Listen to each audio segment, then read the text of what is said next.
हम ही को कातिल कहेगी दुनिया, हमारा ही कत्लेआम होगा। हम ही कुएं खोदते फिरेंगे, हम ही पे पानी हराम होगा।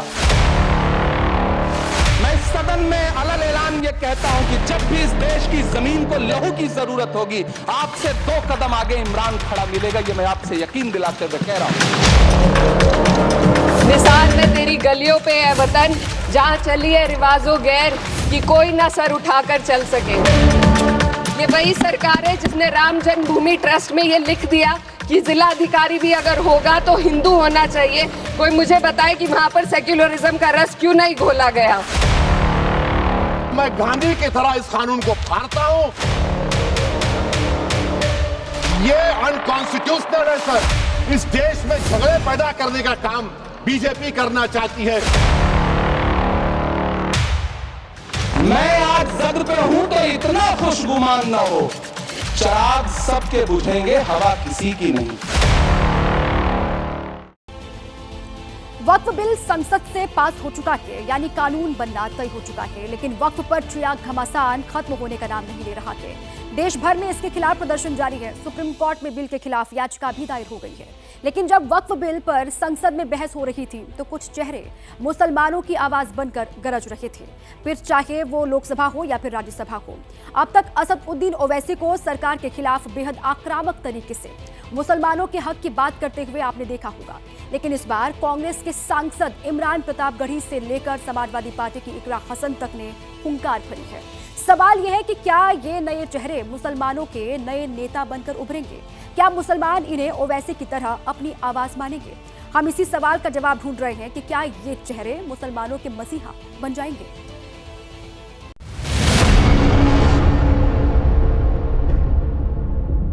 बिल मुसलमान की भलाई का नहीं, उनकी पहचान को मिटाने का है।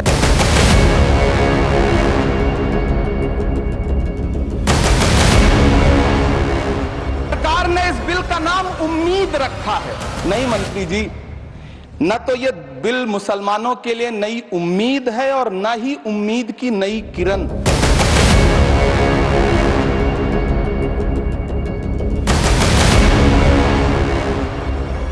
अरे आखिर क्यों इतनी नफरत है आपके लफ्ज मुसलमान से? ये बिल का मकसद सिर्फ मुसलमानों को जलील और रुस्वा करना है। मुसलमानों को दूसरे दर्जे का शहरी बनाने का इनका मकसद है।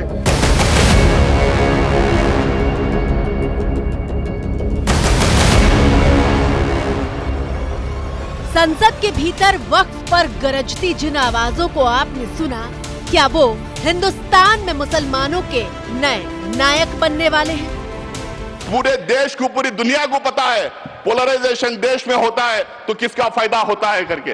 कौन पोलराइज करता है, कौन धर्म की राजनीति करता है।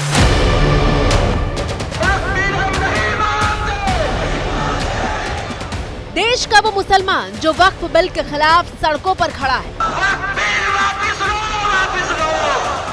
ये बिल हम लोग मानेंगे नहीं, कोई सूरत से नहीं मानेंगे। आप बार बार मुसलमानों के खिलाफ ऐसा क्यों कोई चीज लाते हैं जिससे मुसलमान समुदाय भड़क जा रहा है?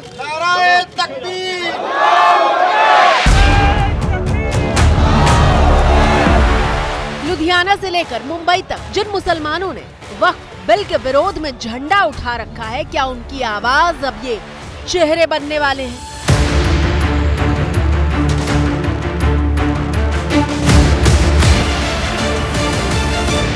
जिल्ले इलाही, जमहूरियत जो है वो नफरत और ठसक से नहीं चलती है, अकड़ से नहीं चलती है। उसमें सबकी हिस्सेदारी जरूरी है। कल देश के माइनॉरिटी मिनिस्टर ने लोकसभा में खड़े होकर एक शेर सुनाया था कि मुझसे कोई बदगुमान न हो, तो मैं उन्हें एक शेर सुनाना चाहता हूं कि मैं आज जद पे हूं तो इतना खुशगुमान न हो। मैं आज जद पे हूं तो इतना खुशगुमान न हो, चिराग सबके बुझेंगे, हवा किसी की नहीं। मैं आज जद पे हूं तो इतना खुशगुमान न हो, चिराग सबके बुझेंगे, हवा किसी की नहीं। संसद में वक्फ बिल पेश होने से लेकर पास होने तक मुस्लिम वोटों की राजनीति करने वाले कई नेताओं ने बिल पर सरकार का साथ दिया है। नीतीश कुमार जी हों, चंद्रबाबू नायडू जी हो, चिराग पासवान जी हो, जयंत चौधरी जी हो, देवे गौड़ा जी हो, जीतन राम मांझी जी हो, सबको समझना पड़ेगा कि जब जंगल में आग लगती है तो न वो बरगद बचते हैं जो हवा को आंधी में तब्दील करते हैं, न वो बांस बचते हैं जो आपसी रगड़ से चिंगारी पैदा करते हैं। मुसलमानों के नए नायक वाला सवाल इसलिए भी क्योंकि अब तक देश में मुसलमानों की सबसे बुलंद आवाज के तौर पर सिर्फ असदुद्दीन ओवैसी का नाम ही लिया जाता रहा है। जब भी ज़मीर और ज़र्फ का सौदा हो दोस्तों, जब भी ज़मीर और ज़र्फ का सौदा हो दोस्तों, कायम रहो हुसैन के इनकार की तरह। सर, ये वक्फ तरमीमी बिल भारत के गयूर मुसलमानों के ईमान पर, इबादत पर एक हमला है। मेरे मदरसे, मस्जिदों, खानखाहों और दरगाहों को निशाना बनाया जा रहा है।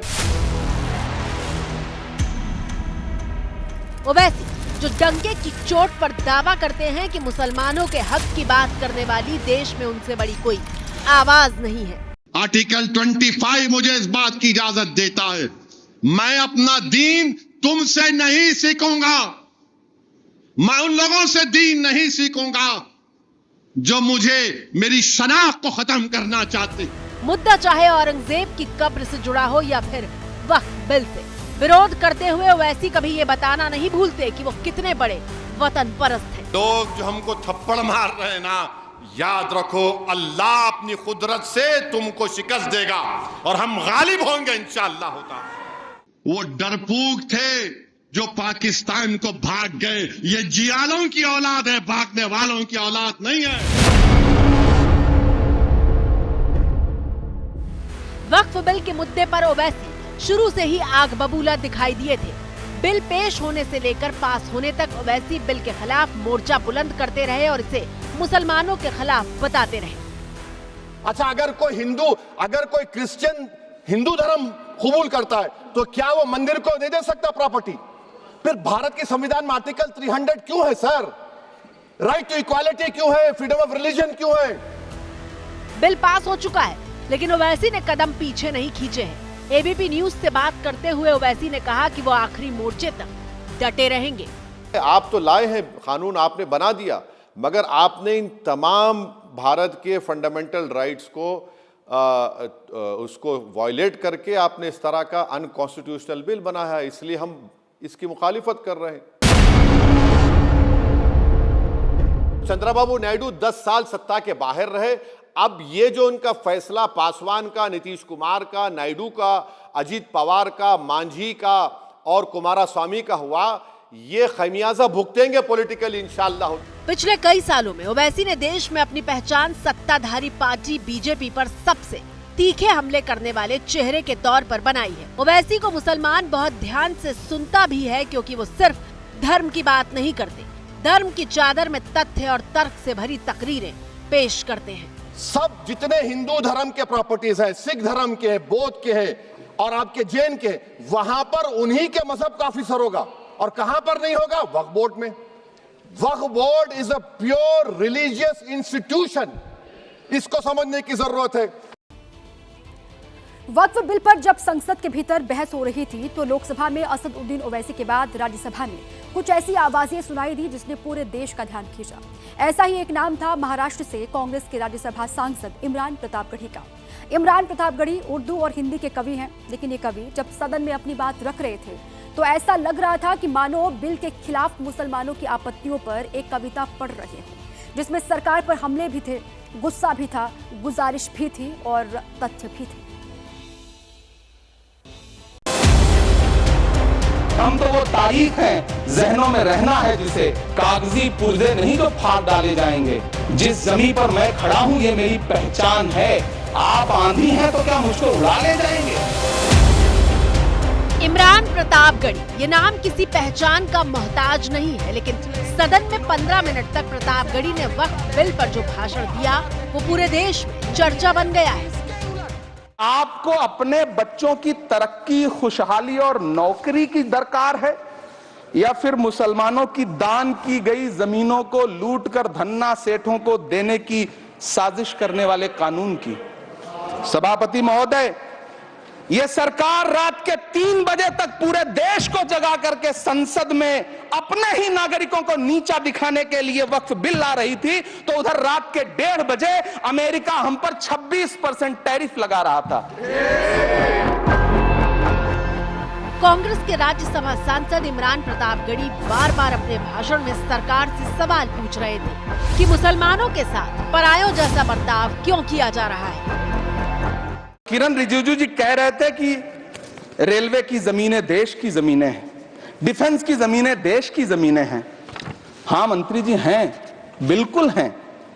ये जो वक्फ की जमीनें हैं, ये हमारे पुरखों ने धार्मिक कामों के लिए डोनेट किया है, तो हम भी तो इसी देश के नागरिक हैं, हम भी तो इसी देश के बेटे हैं, तो वक्फ की जमीनें भी तो इसी देश की जमीनें हैं, उनको पराया क्यों बोलते हैं आप? इमरान प्रतापगढ़ी सरकार पर हमले कर रहे थे, वक्फ बिल की कमियां गिना रहे थे, लेकिन ये बताना नहीं भूल रहे थे कि जब भी देश को जरूरत होगी वो सबसे आगे खड़े होंगे। मैं इस सदन में अलल ऐलान ये कहता हूं कि जब भी इस देश की जमीन को लहू की जरूरत होगी, आपसे 2 कदम आगे इमरान खड़ा मिलेगा, ये मैं आपसे यकीन दिलाते हुए कह रहा हूं। चरागों के सफर में दबदबा हो आंधियों का, तो फिर अंजाम जुल्मत के सिवा कुछ भी नहीं होगा। ये दुनिया नफरतों के आखिरी स्टेज पर है, इलाज इसका मोहब्बत के सिवा कुछ भी नहीं होगा। मैं भावुक हूं, मेरी पलकें गीली हैं। अगर देश की एक बहुत बड़ी आबादी को लगता है कि आप उसका भला करने के लिए नहीं, बल्कि उनकी इबादतगाहों, उनकी कब्रिस्तानों, उनकी खानकाहों को बर्बाद करने का बिल ला रहे हैं, तो फिर आप अगर समझाने में नाकामयाब रहे हैं तो यह आपकी नाकामयाबी है। पहले समझाइए, उसके बाद कोई बिल लेकर के आइए, तब शायद हम आपका इतनी पुरजोर तरीके से विरोध ना करें। शायद यही वजह है कि सोशल मीडिया पर इमरान प्रतापगढ़ी के भाषण के हिस्से धड़ल्ले से शेयर किए जा रहे हैं और लिखा जा रहा है कि ये सिर्फ एक भाषण नहीं बल्कि भारत की आवाज है। किसी ने इमरान प्रतापगढ़ी के भाषण को दहाड़ बताया, तो किसी ने मुसलमानों की हुंकार कहा। तो सवाल ये है कि क्या इमरान प्रतापगढ़ी मुसलमानों के नए नेता बनकर सामने आ चुके हैं? आपको धर्म की अफीम सुंघा करके, आपको नफरत की अफीम सुंघा करके, आपके आटा, चावल, दूध, दही, पनीर, छाछ, लस्सी, यहां तक कि कफन तक पर टैक्स लगा दिया है और आपको पता तक नहीं है। उत्तर प्रदेश के प्रतापगढ़ के रहने वाले इमरान प्रतापगढ़ी को करीब 2.5 साल पहले कांग्रेस ने राज्यसभा भेजा था। 2.5 साल में इमरान प्रतापगढ़ी ने कांग्रेस पार्टी में मुसलमानों के नेता के तौर पर खुद को स्थापित करने का काम किया है। तुमने एक रंग के ख्वाब देखे, मगर हमने हिंदुस्तान को तिरंगा दिया। ये तिरंगा बदन पर लपेटे हुए एक दिन इस जमीन में उतर जाएंगे। मत समझना डराने से डर जाएंगे, अब के सारी हदों से गुजर जाएंगे। सिर्फ 37 साल के इमरान प्रतापगढ़ी कांग्रेस के अल्पसंख्यक विभाग के अध्यक्ष हैं और सोनिया से लेकर राहुल गांधी तक के साथ अक्सर मौजूद दिखते हैं। इमरान प्रतापगढ़ी यश भारती पुरस्कार से नवाजे जा चुके हैं। तमिलनाडु और पुदुचेरी में ऑल इंडिया कांग्रेस कमेटी के इंचार्ज भी रह चुके हैं। प्रधानमंत्री जी की सैकड़ों बार थपथपाई गई मेज के बीच अंतरिम बजट पेश किया गया और बड़े बड़े दावे किए गए। देश ये कैसा बनाया आपने, लूट कर पैसा बनाया आपने, देखिए जलते दिए भी बुझ गए, अजब दीपक राग गाया आपने। लेकिन वक्फ बिल पर इमरान प्रतापगढ़ी जिस तरह से सदन में गरजे हैं, उसने उन्हें मुसलमानों की बात करने वाले एक युवा नेता के तौर पर चर्चा में ला दिया है। ये बिल सिर्फ इस देश के मुसलमानों को नीचा दिखाने का और अपने एक ऐसे मतदाता वर्ग को खुश करने का बिल है जिनको इस बिल के पास हो जाने से कुछ मिलेगा भी नहीं, लेकिन आप एक नैरेटिव देना चाहते हैं, एक मैसेज देना चाहते हैं। 2019 के लोकसभा चुनाव में कांग्रेस पार्टी ने मुरादाबाद सीट से इमरान प्रतापगढ़ी को टिकट दिया था, लेकिन इमरान प्रतापगढ़ी समाजवादी पार्टी के एसटी हसन से करीब 6 लाख वोटों से हार गए थे। तब इमरान की उम्र महज 31 साल की थी, लेकिन कांग्रेस ने 2.5 साल पहले राज्यसभा भेज दिया और देखिए इमरान प्रतापगढ़ी ने कम उम्र में ही अपनी राजनीतिक जमीन काफी मजबूत कर ली है। इमरान की तरह ही एक और नाम की चर्चा हो रही है और वो नाम है इकरा हसन का। ये कहना चाहती हूँ कि सरकार ने महिलाओं के लिए ऐसा कौन सा नया काम किया जिसका ढिंडोरा सरकार का हर सदस्य पीट रहा है। इस बात की तायीद अगर आपकी तरफ से कोई मुस्लिम महिला करती तो हम उसका यकीन भी करते, लेकिन अफसोस आपकी इतनी लंबी कतार में एक भी मुस्लिम महिला नजर नहीं आती है। उत्तर प्रदेश के कैराना से अखिलेश यादव की समाजवादी पार्टी से लोकसभा सांसद हैं इकरा हसन, जो सदन में सबसे युवा सांसदों में से एक है।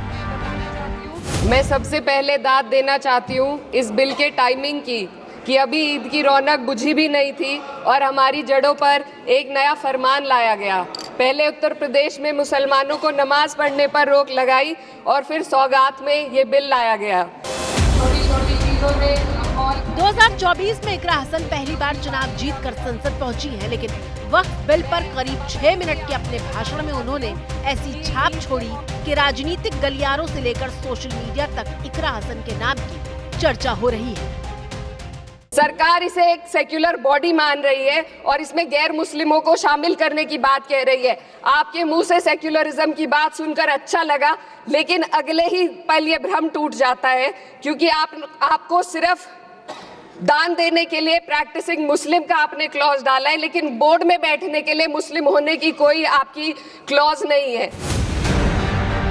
इकरा हसन का भाषण छोटा था, वक्त कम था, लेकिन तथ्यों और तर्कों के साथ वो वक्फ बिल पर अपनी पार्टी के विरोध को पुरजोर तरीके से दर्ज करवाने में कामयाब रही। धर्म को देखकर दोहरी नीति क्यों अपनाई जा रही है? सेक्शन 107 और वक्फ बाय यूजर को अगर एक साथ पढ़ा जाए तो इससे लाखों वक्फ की प्रॉपर्टी पर कब्जा किया जाएगा। इसलिए ये बिल मुसलमान की भलाई का नहीं बल्कि उनके वजूद और विरासत को मिटाने का बिल है। कागजों की कैद में बस नाम रह जाएंगे, वो जो हमारे थे सिर्फ दावे में रह जाएंगे।